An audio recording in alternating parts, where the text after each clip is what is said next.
台中市西区向上路一段一个大楼的地下停车场，今下晡传出机械车威胁死人意外，有一个姓黄的驾驶伫咧使用这地下停车场机械设备的时阵，暗管可能是伸出去看防劫掉的。警消赶到现场，甲设备破坏，送病院急救，有关是救无回来，事故原因还佫需要调查。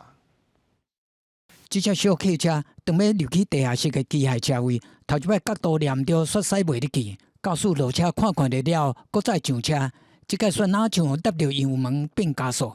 这中间伊搁甲头探出来看，可能是安尼煞好入伫车含机械车位的体格。不知道是车子移动还是东西下来，然后夹住，就是因为整个人被夹在车门旁边。警消接到通知，赶到现场，用破坏器材把姓黄的驾驶救出来，不过已经无性命，送医急救了，宣告死亡。意外发生伫10日下晡2点外，台中西区向上路一段，这栋大楼的管理员讲，机械车位动工才保养煞尔。这机器都没问题啊，我们都有正常在维修。管理员讲，死者是大楼的住户，对操作应该真熟练。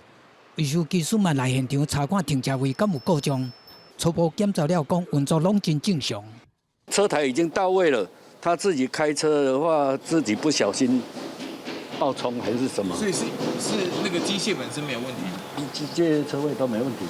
原警到场之后，经查驾驶人黄姓女子约70年次颈部遭夹伤所以立即报案处理。消防队到场之后，以破坏器材、破坏驾驶座并且救出黄女。警方已经通知家属，那到底是机械的原因，还是驾驶操作无好势，致使发生意外？警方还要进一步调查。记者综合报道。